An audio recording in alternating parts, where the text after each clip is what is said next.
ચલો ready start.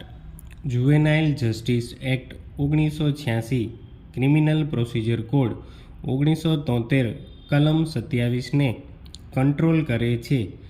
ખાસ પ્રબંધના કારણે બાળ ગુનેગારો સંબંધમાં ગમે તેવા ગંભીર ગુના હોય તો પણ ક્રિમિનલ પ્રોસિજર કોડની કલમ 27 લાગુ પાડી શકાય નહીં, પણ જુવેનાઇલ જસ્ટિસ એક્ટના પ્રબંધો હેઠળ કાર્યવાહી કરવી જોઈએ. પેરા.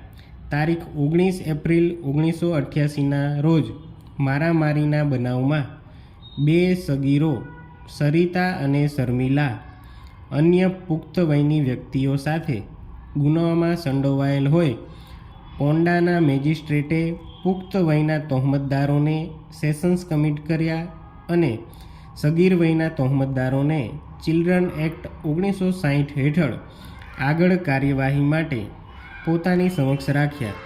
જ્યારે સેશન્સ કોર્ટમાં ટ્રાયલ શરૂ થવાનો સમય આવ્યો ત્યારે સરિતા અને શર્મિલાને ઇપીકોડ કલમ 302ના ગુના માટેની કાર્યવાહી માટે પોતાની સમક્ષ રજૂ કરવા માટેનો આદેશ સેશન્સ જજે આપ્યો, જે વિરુદ્ધ હાલની રિવિઝન કરવામાં આવી. પેરા.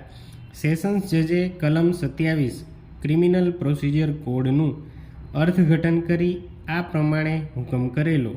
કલમ 27 પ્રમાણે છે. બાળ ગુનેગારોની બાબતમાં હુકુમત. મોતની અથવા આજીવન કેદની સજાને પાત્ર ગુના સિવાયના કોઈ ગુના કરનાર વ્યક્તિની ઉંમર જે તારીખે કોર્ટ સમક્ષ તે હાજર થાય અથવા તેને હાજર કરવામાં આવે તે તારીખે 16 વર્ષથી ઓછી હોય તો તે ગુનાની ઇન્સાફી કાર્યવાહી ચીફ જ્યુડિશિયલ મેજિસ્ટ્રેટની કોર્ટ અથવા 1960ના ચિલ્ડ્રન એક્ટ હેઠળ અથવા બાળ ગુનેગારો પ્રત્યેના વ્યવહાર, સાર સંભાળ, તેમની તાલીમ તથા પુનઃ પ્રસ્થાપન માટે જોગવાઈ કરતા તે સમયે અમલમાં હોય તેવા બીજા કાયદા હેઠળ જેને ખાસ સત્તા મળેલી હોય તે કોર્ટ કરી શકશે. આ પ્રબંધ પ્રમાણે મોત કે આજીવન કેદની સજા થઈ શકે તેવા ગુનાની ઇન્સાફી કાર્યવાહી માટે ચીફ જ્યુડિશિયલ મેજિસ્ટ્રેટ કે જુવેનાઇલ કોર્ટને સત્તા નથી તેવું અર્થઘટન પ્રથમ દ્રષ્ટિએ કહી શકાય અને માટે જ સેશન્સ જજે આદેશ આપેલો કે તેમની સમક્ષ ઉપરોક્ત બાળ ગુનેગારોને રજૂ કરવા. પેરા.